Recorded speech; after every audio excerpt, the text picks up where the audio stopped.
साथियों नमस्कार, मैं हूं नीरज पटेल और आप देख रहे हैं नेशनल जनमत। मोदी सरकार की तानाशाही से जुड़ी दो बड़ी खबरें। झारखंड के मुख्यमंत्री हेमंत सोरेन को मोदी जी के निजी अस्त्र बन चुके ईडी अधिकारियों ने गिरफ्तार कर लिया, मगर गिरफ्तारी से पहले हेमंत सोरेन वो काम कर गए जिससे न सिर्फ उनको जनता की सहानुभूति मिलेगी, बल्कि 2 दिन से दलाल मीडिया दूसरी राबड़ी देवी कह करके जो खबर चला रही थी उनका भी मुंह सूख गया। दरअसल हेमंत सोरेन ने अपनी पत्नी को नहीं बल्कि झारखंड टाइगर नाम से मशहूर चंपई सोरेन का नाम विधायक दल के नेता के तौर पर, मतलब मुख्यमंत्री के तौर पर आगे कर दिया। अब मोदी सरकार की तानाशाही से जुड़ी हुई दूसरी खबर।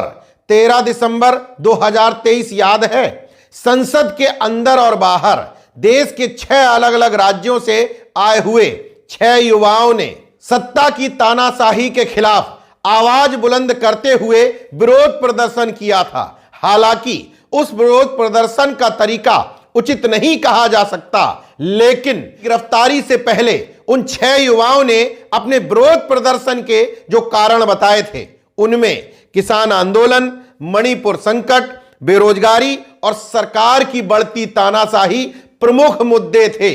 इन आरोपियों के विरोध प्रदर्शन करने के तरीकों को उचित नहीं ठहराया जा सकता, मगर जब इनको दिल्ली की पटियाला हाउस कोर्ट में पेश किया गया तो इन्होंने गृह मंत्रालय यानी कि अमित शाह के अंडर में आने वाली दिल्ली पुलिस का काला चेहरा लोगों के सामने रख दिया। इन्होंने बताया कि विपक्ष के नेताओं पर आरोप लगाने के लिए इन सब को इलेक्ट्रिक शॉक दिए जाते हैं, प्रताड़ित किया जाता है, 3rd डिग्री यानी कि बुरी तरीके से टॉर्चर किया जाता है। कहा जाता है कि आरोप लगा दो कि विपक्ष के नेताओं के कहने पर हमने ये सब कुछ किया है।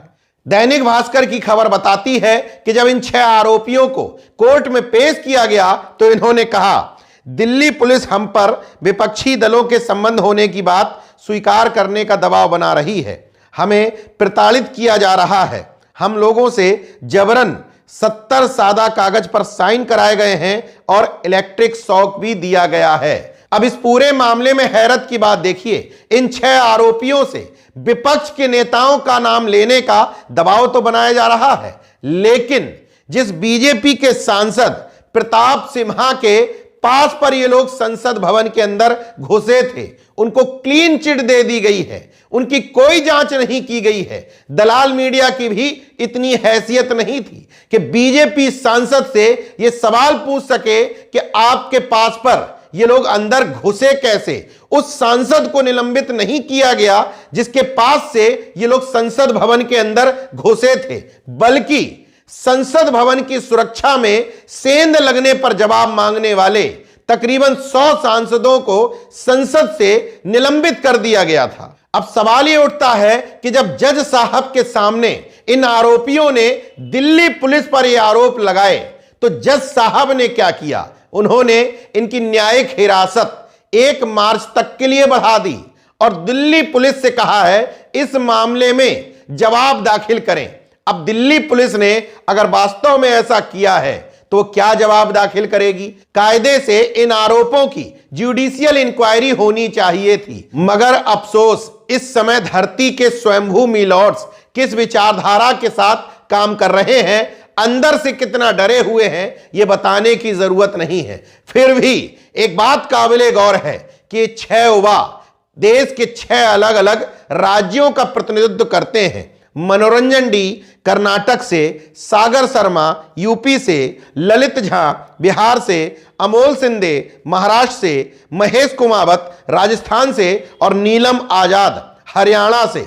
इन लोगों का तरीका उचित नहीं कहा जा सकता, मगर एक बात तय थी कि किसी को नुकसान नहीं पहुंचाना चाहते थे, इसलिए इनके पास से जो भी सामग्री बरामद हुई उनमें से कोई ऐसी सामग्री नहीं थी जिससे किसी को नुकसान पहुंचाया जा सके।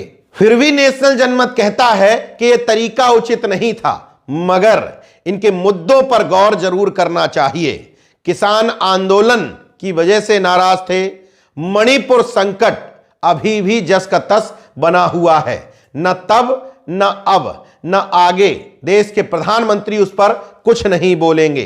देश में बढ़ती बेरोजगारी से परेशान थे, वो स्थिति बनी हुई है।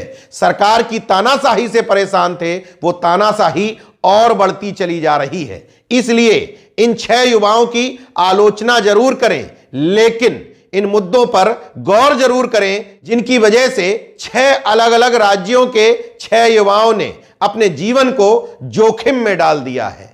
देखते रहिए नेशनल जनमत, जागरूक और सजग बने रहिए। जय विज्ञान, जय संविधान, जय लोकतंत्र। धन्यवाद।